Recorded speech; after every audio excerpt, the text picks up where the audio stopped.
Well, we'll go ahead and get started. I want to thank everybody for taking some time out of their day, whether it's afternoon or morning, depending on where you are. We have an interesting presentation today on the subject of donor giving societies and how donors view those as opposed to how our institutional partners who work on these things can view them. The results of the survey results that informed this particular presentation, I think, were really pretty compelling to the initial institution that we piloted this with, and we've continued to look at it and try to understand how donor giving societies can be useful and cost effective and resource effective as well. So a couple of items right off the top. If you have questions, you can use the Q&A function in the Zoom toolbar, which is probably across the top and sometimes across the bottom of your screen. We have a lot of people on the webinar today, which is fantastic, but it means that I may not be able to get to many of the questions while I'm also doing the presentation. So I'm going to give you a couple different ways to ask questions and to get some further information, which I'll talk about a little bit as we go through this. So the name of today's presentation is Falling Off the Ladder, the way donors see donor recognition societies. And as I mentioned, this is a set of survey results. I'm the director of GGNA's Survey Lab, which does what the name implies. We run surveys for all different kinds of institutions, higher education, healthcare, arts and culture, you name it. As long as it's in the nonprofit sector, we can build customer standard surveys for those purposes. And this was the result of that. I have this up front, this link to a related white paper, which gets into a lot more detail than the presentation and also includes information from other organizations as opposed to just this one that I want to highlight today. I will also have that link at the end of the presentation. We will send out the link via the chat function within Zoom. And then again, at the end, I'll tell you some ways to get a hold of me. So if you don't want to go through any of that rigmarole, you can just shoot me a note. We'll make sure you get the presentation and the white paper. So let me give you some backstory. A university came to us and they were trying to understand donors' perceptions of the benefits related to donor societies. And we originally started out thinking that maybe there just need to be a reorganization of the benefits. They kind of accumulated over the years. They'd moved around, the number of levels have changed, and there was a sense that maybe there wasn't a whole lot of rhyme or reason to what was going on. This institution is the kind of institution we'd all love to be like. They have a great alumni participation rate every year. Its alumni are known for a strong sense of pride. They have high responses to surveys, which is usually an indicator of connection and affinity toward an organization, that people would take the time to do that. We sent the survey to about 10,000 current and recent donors who were members of a giving society at the time we did the survey. And we got about 1,800 responses. So some questions have fewer than 1,800 responses because none of them are required. But this is a very, like I said, it's a strong participation rate, around 18%. We really got a view into their perceptions of the societies that they were in or thought they were in or didn't know they were in. We'll get into that in just a minute. They really got more than they bargained for. Like I said, we were coming at this thinking that this might be about tweaking a donor recognition society, and it ended up being what's the function and form of the entire donor recognition society. I've blinded the names of the different levels for obvious reasons, but where you see level 1, that's the lowest entry point for donors. I think it's a $2,500 annual gift to get you into that level 1, all the way up to level 9, which is $1 million or more. And they have names like President's Circle and Chancellor's Club and that kind of thing. And this is pretty clear what's going on here. If we ask them, what society are you currently a member of, almost 70% said they don't know. So it comes down to this huge percentage of people who aren't even willing to hazard a guess on what level that they happen to be in. If we just stop the presentation right now, that's probably a pretty key takeaway, that the structures and formats that we put these programs into are not inherently clear to donors who not only do they not know, we'll start to get into of even do they care. and that's an interesting set of results as well. Another 15% said they weren't members at all, even though they are. And then that leaves us with 12% who actually answered this correctly. There's a little table off to the right side of the screen here, and that's the number of actual participants or members of one of these societies. So if you look at level 2, for example, 24 people said that they were in level 2, but 124 people who took the survey are actually in level 2. So that means 100 people out of that category either said they don't know or they guessed incorrectly. And I think that really underscores some of the challenges that we have here. This even includes some of the high level groups. If we look at like, for example, at level 4, 46 people are actually in that group. Only 12 said that they were. Even at level 6, 5 people said they were in that group, but 20 actually were. And you got to be a pretty significant donor to get to that level. And in fact, that's $50,000 to $100,000 in that particular category.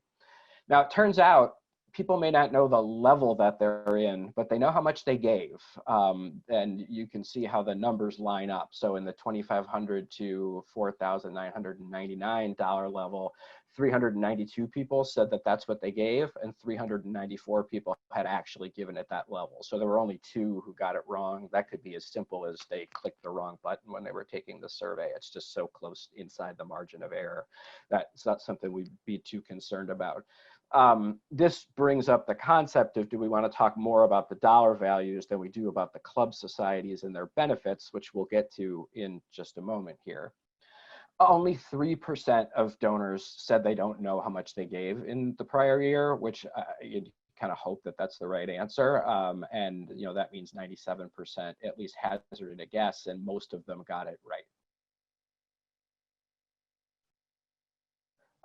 And I should mention, 50% answered exactly in the band, 82% answered correctly with one band in either direction. So if you had given $2,500, if you said $2,499 or less, or $5,000 to $10,000, we counted that as one band in each direction, and 82% of people got that right.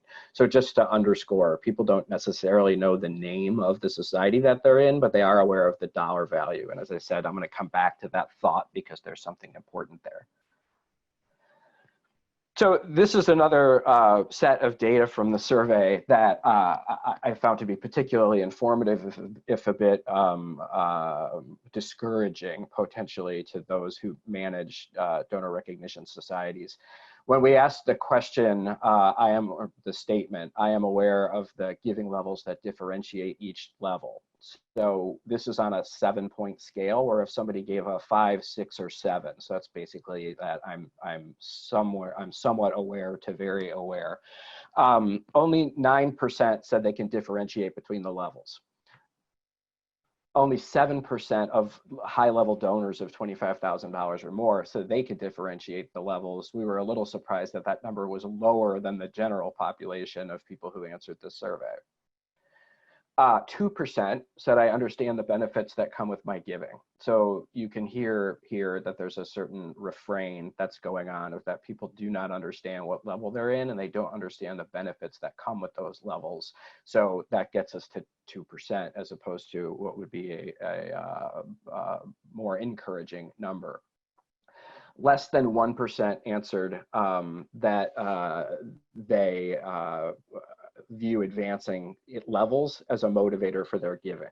And you can see as you go across that row, it doesn't get higher than that. There's a whopping 1% of current members said that their ability to advance in levels affects their giving to the university. So this one kind of reinforces the idea that the benefits, the understanding of what level that they're in, of thinking about, well, I'm at the $5,000 level and getting to the $10,000 level will get me additional benefits. It's just not bearing out. Now, it's legitimate to ask the question, is there what we call in our business a social bias, that people might really like the benefits, they might care about the level that they're in, but they don't want to say that. They don't want it to sound transactional. They want to feel like they're giving out of their generosity toward an institution. And that may be true for some of them, but when you get to numbers that are this low, it becomes very difficult to make that argument. The results are really truly ambiguous. I have a question, so I have not read it in advance, so let's see what it says.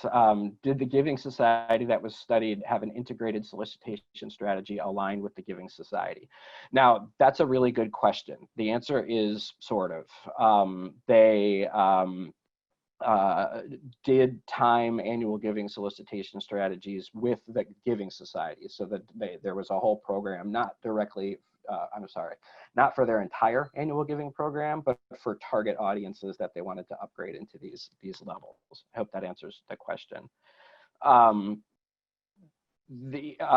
Another question came in that this was based off one university survey, and what's the reason for believing that their marketing and communications about their societies and giving levels translates to other institutions? That's an excellent question. It is just one institution. It's a pretty high-powered institution, and they have really pretty good marketing, communications, and solicitation strategies. I mean, this is a place that just wrapped up a multi-billion-dollar campaign. So my sense of does it translate is, first of all, we got a lot of people from this one institution, so that, you know, that's one clue given how unambiguous the results happen to be. But at the same time, if you download the white paper, again, I'll show you the link for that at the end of the presentation, or we'll get it to you by other means, where we dug into some additional institutions, and at least across higher education, which was the focus of these surveys, we see the same pattern. People just don't know what society they're in, and they don't know the benefits. Let me just take one other question here. Presuming that these are only individuals and societies versus corporations, foundations, et cetera. That's correct. These are just individuals. All right, let's keep moving. So this slide I find interesting too. We asked about the university recognizes donors in various ways. How meaningful is each of these ways to you? So now we're pulling out the specific benefits that may exist in different levels, and we're trying to get a sense of, is this something that they're interested in? Is this something that motivates them? So you can see that about half of the options here, like receptions, perks while visiting campus, receiving items I can wear or display with pride, they top out at 26%, and then there's this band here between 23% and 26% that get us to that top set of what, six of these opportunities. Now, when I say nothing stands out, that doesn't mean don't do it. 1 out of every 4 people who took the survey still said these things were meaningful to them. It's just a question of how we organize this, and are there things that we can consolidate or eliminate certain options. You can see from that 23%, it drops down pretty substantially. This particular university, once you got up above $50,000, the only differentiating factors for members at that level, so they get the personal thank you message and the enhanced experience and the facilitated opportunities and all of these different things, but once you get up at that level, we start seeing plaques being the differentiator there, and you can see that 8% say they're motivated by a permanent listing and just 4% an annual listing on a plaque. We spend a lot of time installing and removing plaques as an industry, and this suggests that that type of recognition might not be as valued as we have thought it to be.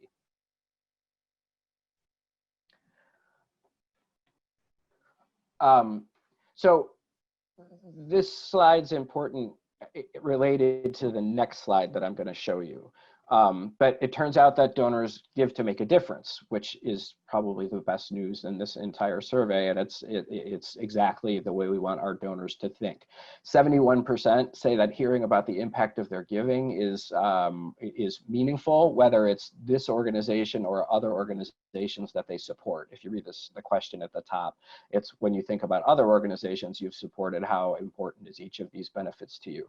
71% say hearing the impact of their giving. Now, you'll just have to wait a minute to the next slide because there's a bit of a disconnect. People like being thanked by those who benefit most directly from the gift, and then it drops off very sharply.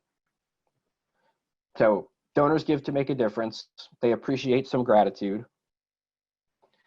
It's just not through a club, where 9% say participating as a member of a recognition giving society is an important motivator in their experiences with other organizations.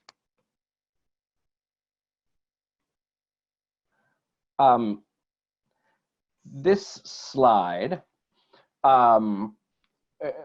we call the Donor Experience Scorecard, and it's a product that we developed over the last few years to try to get a view on how donors feel about their experience.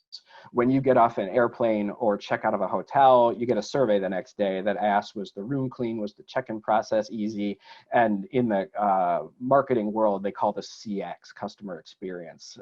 We have called it DX, the donor experience, and there's just not a lot of this kind of evaluation going on, especially as it relates to donor relations, stewardship, and donor communications.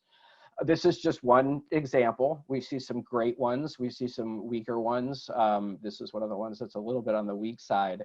So if you see a green dot, it means that at least 80% of the people who took the survey said that they strongly feel that, for example, the process of making a gift was easy.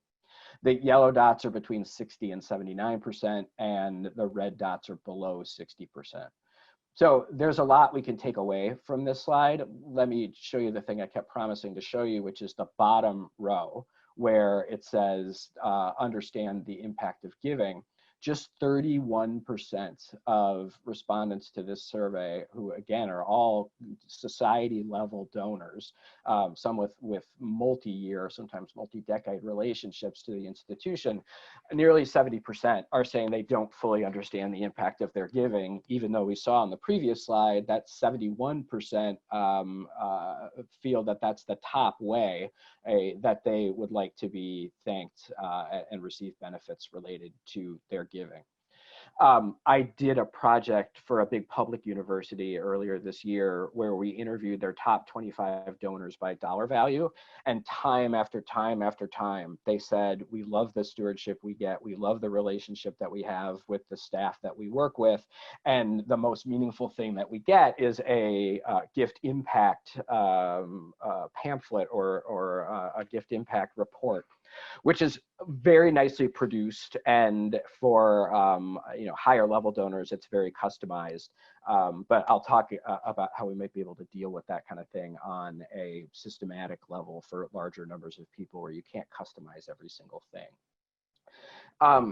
Some of the other pieces that come out of the scorecard, for example, interactions about the gift were personalized. Only 51% felt that way. Only 59% said that they feel that they received appropriate communications about their gift.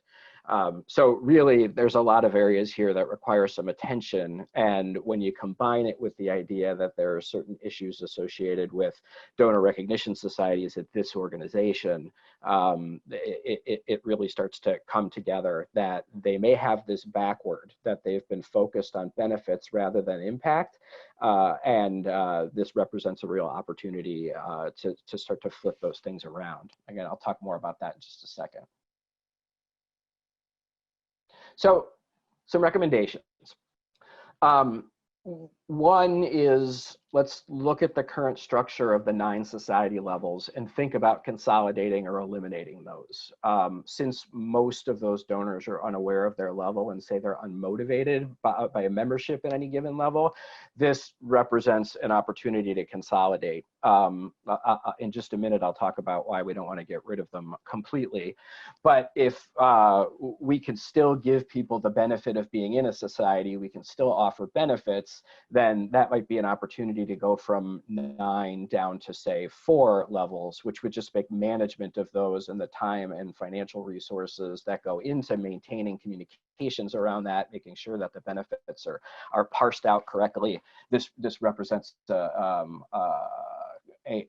pretty strong argument that the 9 levels are maybe too much.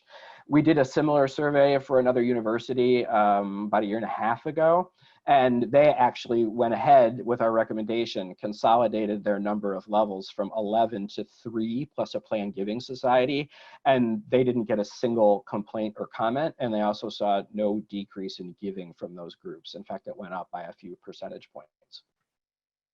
Let me take a couple of questions. In terms of positive or negative feelings towards benefits of these society, did you differentiate the data between age of donor? For example, do younger donors feel differently about benefits in advancing levels versus older donors? We did look at this in the larger report, and it turns out that younger donors, those under 40, were actually less interested in the benefits in advancing levels than people who were a little bit older. Next question, would you feel geography and age can play into these results? Age, we just mentioned. Geography is a good question.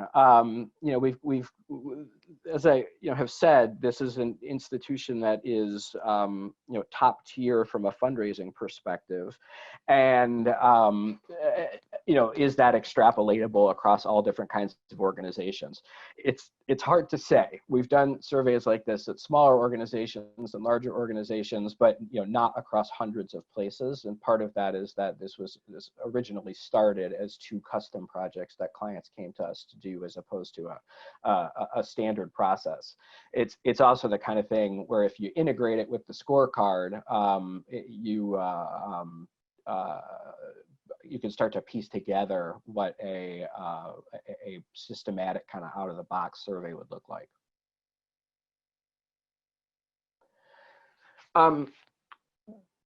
We recommend reevaluating the benefits associated with society membership. Since those existing benefits like plaques and honor roll listings and online or virtual events and on-campus events are not particularly popular, I think I used the word indifferent up here. I should say, I wrote this for the first time before we all got locked in our houses. So online virtual events, that may be very different today than it was when we initially conducted the survey, and an online or virtual event seemed like something that was kind of far out there. And now, of course, that's all we do all the time, every day. Sorry, can you tell that it's getting to me a little bit?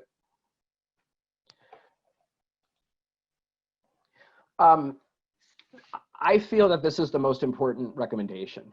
My advice is examine your marketing and promotion of societies to be more impact oriented.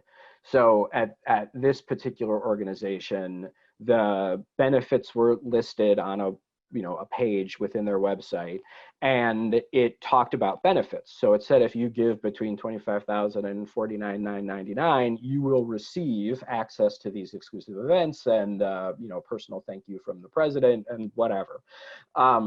And it didn't really focus on gift impact, which keeps coming up as an issue here. 71% said that's the most important factor to them, and only 30% said they were getting it from this university.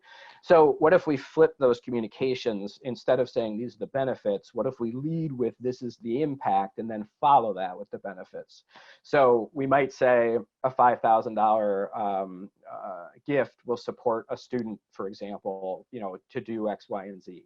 Or last year, the 124 donors of 5,000 to 10,000 gave a combined $750,000, which supported X students or X faculty or X graduate students or whatever. It doesn't matter as long as it's honest.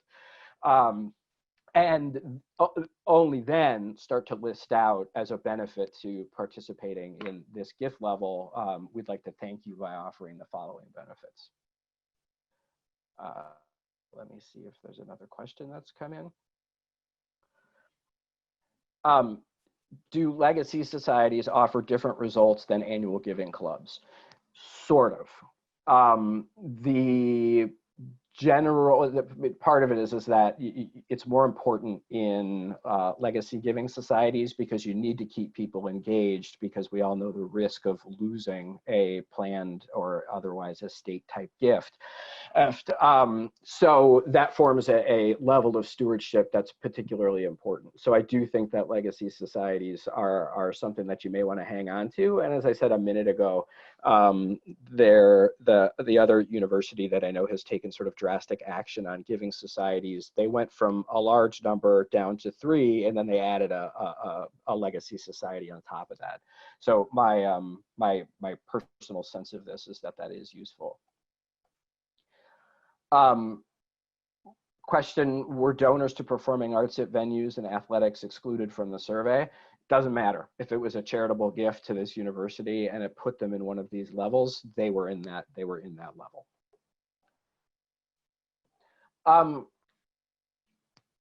When I first wrote this, it seemed kind of negative because some of the results are maybe a little hard to read.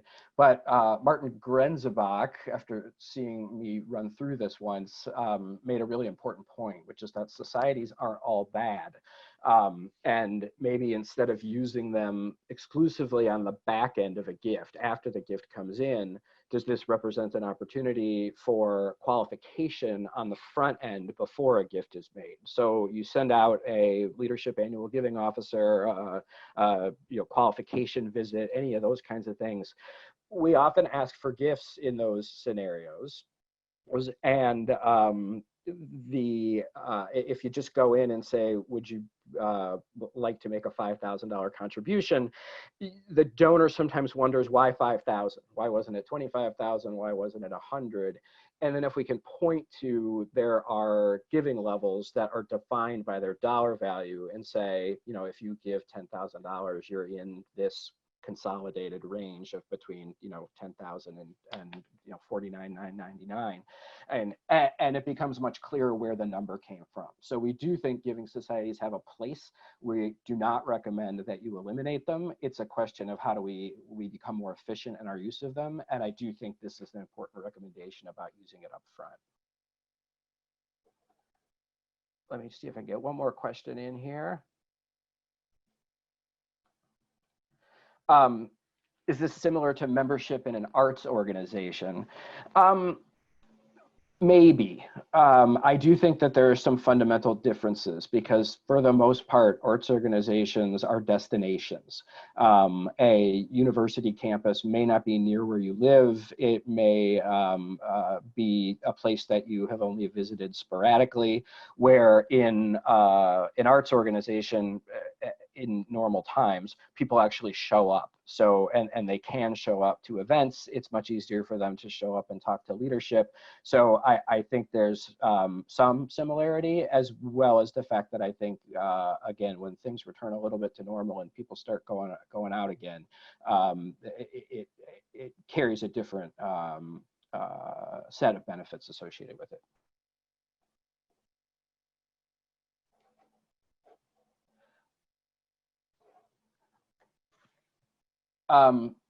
So we do recommend, this is some shameless self-promotion here, using the donor experience survey, which is the scorecard is one part of that, as a way to continuously track this. You can make changes, but you can't measure those changes if you just do it once and then you never do another survey, or you wait a year to do a survey. So we actually have an automated real-time, people make a gift, they get a survey, a product called the Donor Experience Dashboard that may be of interest, and that's all I'll say about that. But if you make some of these recommendations, you won't need as many cordless drills in order to move all those plaques around. So once again, the link, if you missed it up at the beginning, this is a link to a white paper that my colleague Megan Collier wrote, which goes into much more detail than these 8 slides. It has examples from other institutions, it has some other additional data, and it gets a little farther into the details of recommendations and suggestions for how you might do this. This is not your only opportunity to copy down a complicated link, which is case sensitive. We will make that available through the chat. Let me see if it's there already.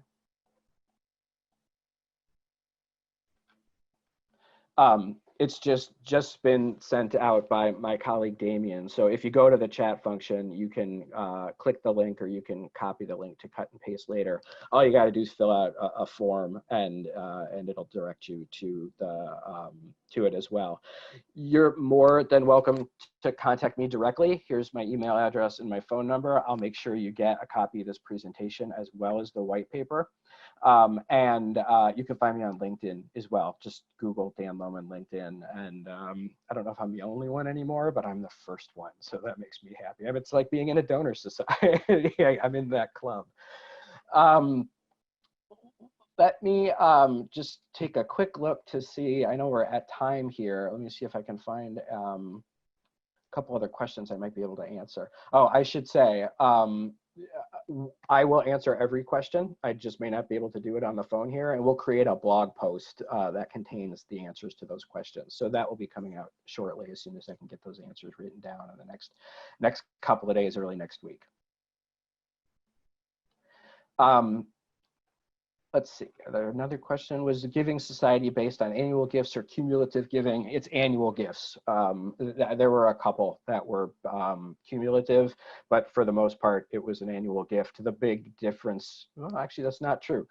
They're all annual gifts, even at the highest level. It's just whether or not you get a permanent plaque or a annual plaque, which again, I hope no one from this particular client institution is on this one, but no one cares about the plaques. Please stop using the plaques. They look nice, I guess. I think that brings us to our conclusion. Again, I want to encourage you to please use this link to download the white paper. It's really pretty compelling, and Megan's a better writer than I am, so I think you'll find a lot of really good stuff there. So with that, I'm going to say thank you to everyone. We'll also send out an email with the information about the blog post that has the answers to other questions. And again, we really thank you for your time. This is always something that we like to do and provide opportunities for people to engage with us. So I'm gonna say goodbye and thank you, and I look forward to hearing from you.